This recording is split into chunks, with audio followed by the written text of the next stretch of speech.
नमस्कार, मैं हूं नीलू।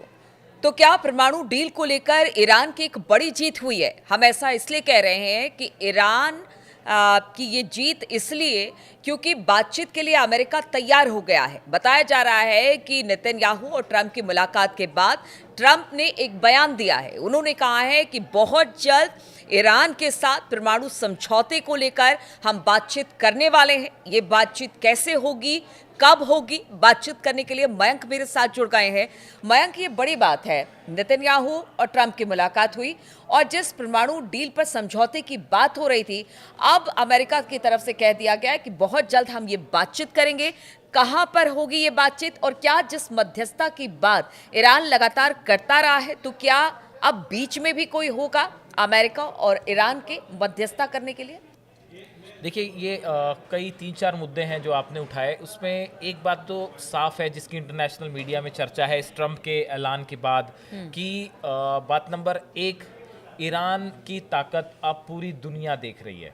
देखिए पिछले कुछ वक्त में जिस तरह से ईरान को धमकियां दी गई कि हमले हो जाएंगे या B-2 बॉम्बर्स से हमले होंगे, इसराइल की तरफ से धमकियां आ रही थी, लेकिन जिस तरह से अब इस न्यूक्लियर टॉक्स की तरफ बात आगे बढ़ गई है, उससे ये बात साफ है कि खामेनेई का दम अब पूरी दुनिया देख रही है। खामेनेई का लोहा अब अमेरिका भी मान रहा है। ऐसी चर्चाएं सोशल मीडिया में हो रही हैं। अब देखिए ट्रंप ने जो ये बात कही है, जो आपने बताया कि नेतन्याहू और ट्रंप के बीच में जो मुलाकात हुई, उस मुलाकात के बाद सामने रिपोर्टर्स भी थे। उस बीच में ट्रंप ने जो हमेशा अक्सर एकदम से एक कोई नया अपना शिगुफा छोड़ते हैं, नया अनाउंसमेंट कर देते हैं, उसी बीच इन्होंने अचानक से ये बात कही कि आने वाले शनिवार को ईरान के साथ हम न्यूक्लियर डील को लेकर सीधी बातचीत करने जा रहे हैं।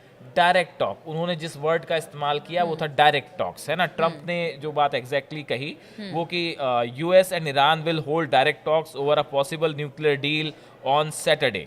ये डोनाल्ड ट्रंप ने कहा। ठीक है, मतलब कोई बीच में मध्यस्थता की बात ये डोनाल्ड ट्रंप का कहना था। ठीक इसके थोड़ी देर बाद जो है ईरान के जो विदेश मंत्री हैं अब्बास अराक्ची, इनकी तरफ से जो है वो एक बयान आया। उन्होंने ये बात तो मानी कि ईरान जो है वो ओमान में अमेरिका के साथ परमाणु समझौते को लेकर बातचीत करेगा, लेकिन उन्होंने इस बात को कहा कि ये बातचीत सीधी नहीं होगी, ये इनडायरेक्ट टॉक होगी। मतलब बीच में एक मध्यस्थ होगा जो कि हमेशा ईरान हमेशा से कहता आ रहा है। तो अब भी ये एक कंफ्यूजन बना हुआ है। ईरान अपनी इस बात पे अब भी कायम है कि भाई हम आपसे सीधी बात नहीं करेंगे, हम इनडायरेक्ट टॉक करेंगे, मतलब हम अपने मध्यस्थ को बीच में रख के बात करेंगे। अब ये बात किस सहमति पे बनती है, ये अभी फिलहाल देखने वाली बात है। इराक जो उनके फॉरेन मिनिस्टर्स हैं, उन्होंने कहा कि the talks would be indirect but could be as much as an opportunity as it is a test. कहने का मतलब ये है कि ये एक अपॉर्चुनिटी तो है ही, लेकिन ये एक बड़ा टेस्ट भी है कि क्या ये समझौता हो पाता है। उन्होंने एक प्रकार से बॉल जो है वो अमेरिका के कोर्ट में डाल दी। ठीक है कि अब अमेरिका क्या चाहता है, आप पीस चाहते हैं या नहीं चाहते हैं, आप तय करें। तो देखिए एक बार फिर हमने जो पहले भी कहा था वही बात फिर से दोहराता हूं मैं कि ईरान का जो डिप्लोमेटिक स्टैंड है वो बड़ा ही मेच्योर है। यहाँ पे ईरान ने अपना स्टैंड जो है वो कायम रखा है और बड़ी मेच्योरिटी के साथ आगे बढ़ रहे हैं। अब देखिए यहाँ पे 2-3 बातें हैं। पहली बात तो ये है कि ट्रंप का ये कहना, अमेरिका का लगातार ये युद्ध का दबाव बनाना, B-2 बॉम्बर्स भेज दिए गए और सब कुछ हुआ, फारस की खाड़ी में अमेरिका ने अपने जो है वॉरशिप्स उतार रखे हैं। उसके बाद अमेरिका का इस समझौते के लिए, बातचीत के लिए अचानक से आगे बढ़ना और खासकर नेतन्याहू के वहां जाने के बाद, हम लगातार इस बात को कह रहे हैं कि पिछले 1 महीने के दौरान, मैं फिर दोहराता हूं, रमजान के दौरान खामेनेई ने जैसे ये युद्ध की आशंका दिखाई देने लग गई, ईरान ने अपनी पूरी ताकत लगा दी, मिसाइल्स, नेवल शिप्स उतार दिए, अपनी जो मिसाइल सिटी दिखा दी, अपने एयरप्लेन्स जो थे वो रेडी मोड पे रख दिए। ईरान ने इतनी बड़ी युद्ध की तैयारी कर ली थी कि उसको देख के इजराइल और अमेरिका दोनों के लिए एक बड़ा सिग्नल दे दिया था खामेनेई ने कि देखिए आप बिल्कुल भी हमको कमजोर मत समझिए। और दूसरी एक बहुत बड़ी चीज और निकल के सामने आ रही है कि अब देखिए ये डायरेक्ट टॉक्स होगी, इनडायरेक्ट टॉक्स होगी, अब ये मुद्दा उतना महत्वपूर्ण नहीं है क्योंकि ये तो सैटरडे को अब वो तय हो ही जाएगा, आने वाले शनिवार को ओमान में बैठक हो ही जाएगी और वो शायद देखते हैं वो जो भी हो उससे फर्क नहीं पड़ेगा। ईरान जो है वो अपने स्टैंड पे कायम है, वो कतई जो है ईरान की तरफ से ये साफ है कि हम अपनी जो परमाणु कार्यक्रम है, हमारे को सिविलियंस के प्रोजेक्ट्स के लिए जो परमाणु ऊर्जा चाहिए उस पे तो हमें वो चाहिए ही चाहिए। ठीक है, अब एक बड़ी बात यह है कि आज ही एक बड़ी बैठक होने वाली है रूस, चीन और ईरान की। शनिवार को अमेरिका से क्या बात करनी है, उसके पहले आज एक बड़ी बैठक है रूस, चीन और ईरान की, जिसमें ये तय होगा कि भाई अब ये न्यूक्लियर डील को लेके अमेरिका से क्या बात करनी है। तो आप इस बात को समझिए कि ये बात सिर्फ अमेरिका और ईरान के बीच में नहीं हो रही है, ईरान की तरफ रूस और चीन भी खड़े हुए हैं। तो ये बात अमेरिका वर्सेस ईरान, रूस और चीन हो गई है। आज की बैठक में ये तय हो जाएगा कि ईरान किन शर्तों पे राजी होगा बात करने के लिए, या फिर कौन सी बात ठुकरानी है। यानी मयंक, कुल मिलाकर कहा जाए कि शायद अभी जिस तरह से नेतन्याहू और ट्रंप की मुलाकात हुई, उन्हें भी लगा कि परिस्थितियां उनके अनुकूल नहीं है। बिल्कुल बिल्कुल। और इसी वजह से अब समझौते के लिए, क्योंकि अब एक जेस्चर होता है, वो कोशिश की ट्रंप ने दिखाने की, डराने धमकाने हर तरीके की, लेकिन जब चीन और रूस पीछे खड़े ईरान के, तो लगा कि नहीं, अभी तो समझौते की बात सही ये है। बिल्कुल ठीक बात है। यही इसीलिए जो कहा जा रहा था कि ये ईरान की बड़ी जीत है, वो इसीलिए इंटरनेशनल मीडिया में इसकी चर्चाएं हो रही हैं। एक प्रकार से इसका इस तरह से लिया जा रहा है कि भाई पूरी दुनिया जो है वो अब एक प्रकार से ईरान ने अपनी पूरी दुनिया को अपनी ताकत दिखा दी कि भाई आप हमको कमजोर ना समझिए और हम अपनी शर्तों पे ही इस डील को आगे बढ़ेंगे। अब देखिए जिस तरह से रूस और चीन आज बैठक करेंगे, इस बैठक में आप कमोबेश पूरा खाका तैयार हो जाएगा न्यूक्लियर डील को लेके कि कैसे आगे बढ़ना है। देखिए पिछली बार क्या हुआ कि 2015 में बराक ओबामा ने जो डील की थी ईरान के साथ न्यूक्लियर समझौते को लेकर, उसमें भी गौर करने वाली बात है कि उसमें भी कई कंट्रीज ऐसी थी जिन्होंने उस ड्राफ्ट पे सिग्नेचर किए थे।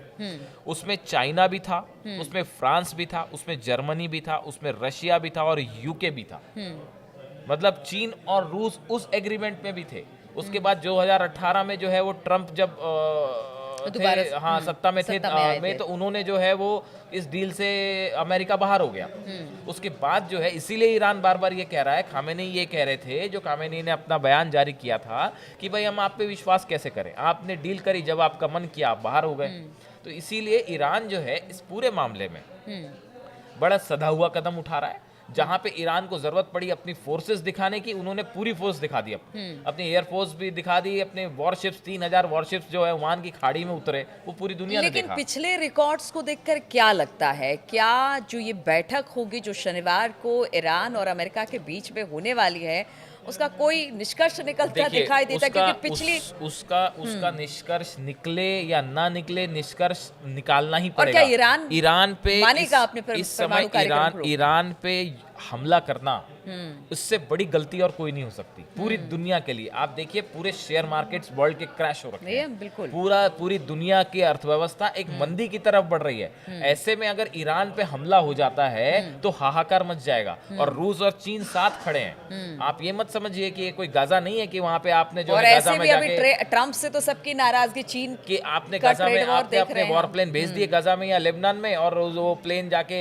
बम गिरा के वापस चले आए। ईरान को ऐसा मत समझिए भैया, ये नया ईरान है और नए ईरान के पास जो है अच्छी खासी मिसाइल स्ट्रेंथ है, एयरफोर्स है और नेवी है, और दो देश उनके साथ खड़े हुए हैं, रूस और चीन। ऐसे में किसी भी तरह का युद्ध, ये यूक्रेन और रूस के युद्ध से भी भयानक साबित हो जाएगा और पूरी वर्ल्ड की इकोनॉमी के लिए एक बहुत ही बड़ा खतरा खड़ा हो जाएगा। इसलिए इस स्थिति में सबसे बेहतर स्थिति यह है कि ईरान के साथ एक न्यूक्लियर डील होए जो कि सम्मानजनक स्तर पे होए, और उनकी शर्तों का भी, उनकी जितनी आवश्यकता है ईरान की, उसका भी ध्यान रखा जाए। और परमाणु, जैसा कि अमेरिका और वेस्टर्न कंट्रीज कह रहे हैं कि भाई हम परमाणु जो है कार्यक्रम ईरान आगे ना बढ़ाए, तो ईरान तो कह रहा है कि हम उसके लिए तैयार ही हैं। आप हमारी बात भी तो समझिए। तो एक सम्मानजनक स्तर पे अगर ये समझौता हो जाता है तो ये इससे बेहतर स्थिति कोई नहीं हो सकती। बिल्कुल, समय अनुकूल नहीं है, समय इस वक्त प्रतिकूल है, और इसलिए कहा जा रहा है कि जो मुलाकात नेतन्याहू ट्रंप के बीच में हुई, उसमें अब ईरान के साथ परमाणु समझौते पर बातचीत के लिए अमेरिका तैयार हो गया है।